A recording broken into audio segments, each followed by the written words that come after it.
Welcome everyone, we're here in front of the beautiful Detroit skyline. Just seen Transformers 3, where most of it was filmed in Detroit.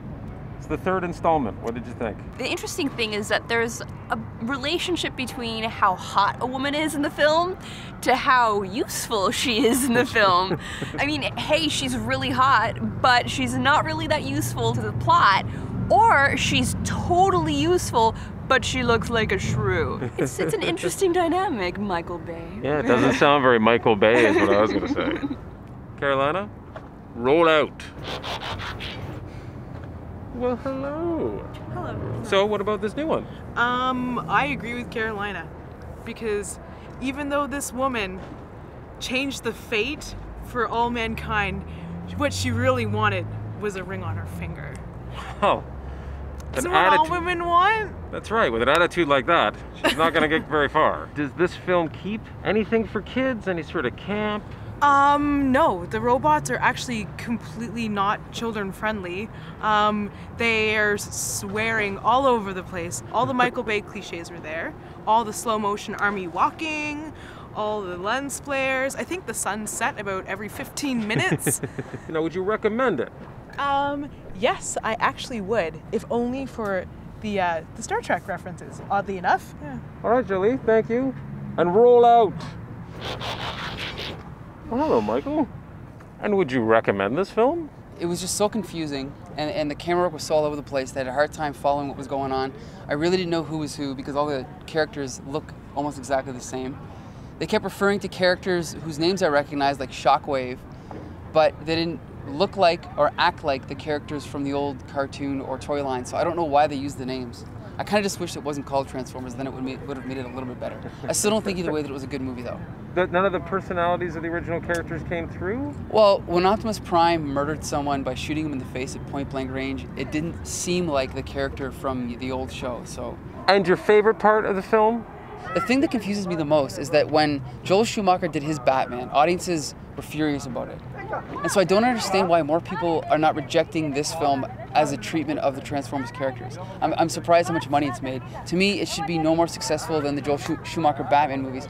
And you know, for all the the criticism of the Green Lantern movie, I don't think this movie is that much better, to be honest. So, but it's going to make tons of money, so what do I know? And would you recommend Transformers 3? I do not recommend this film, but that's not going to stop anyone from seeing it, so it doesn't matter. Well, Michael, thank you very much. And Michael, roll out!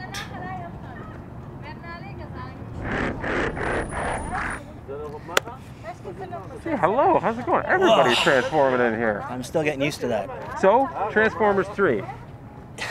It's not too many movies that you walk out of and you actually feel physically assaulted as you do by a Michael Bay movie. This one in particular, there's a good hour that just one shot after another, pummel, pummel, pummel, pummel. The frenetic pacing and cutting of his work. I find this hard. The first two were like that. This one is just, it knocked me unconscious. There was actually a time when I had to check, wait a minute, am I still, yes, okay, I'm still here.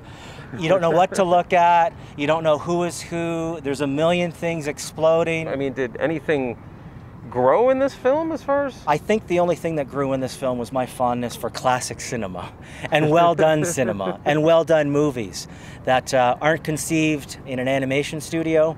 I thought the first two had passable parts. This one is just completely over the edge and big non-recommendation for Dark Side of the Moon. No, not Dark Side of the Moon. Dark of the Moon, which makes no sense whatsoever. I can only assume that would be a copyright infringement because throughout the film they kept talking about, oh, it's on the dark side of the moon and on the dark side of the moon, and in fact they even referenced Pink Floyd, but in the actual title, Dark of the Moon. Dark of the Moon?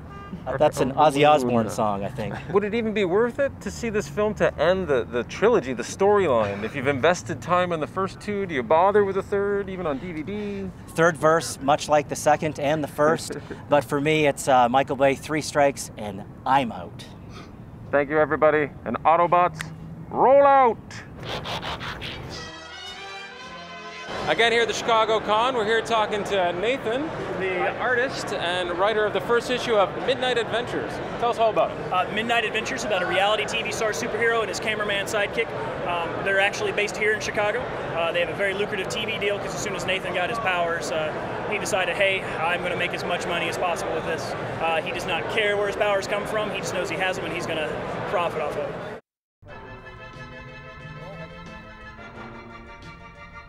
We're supposed to do that.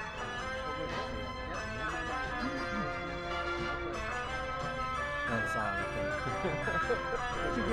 Whenever you film this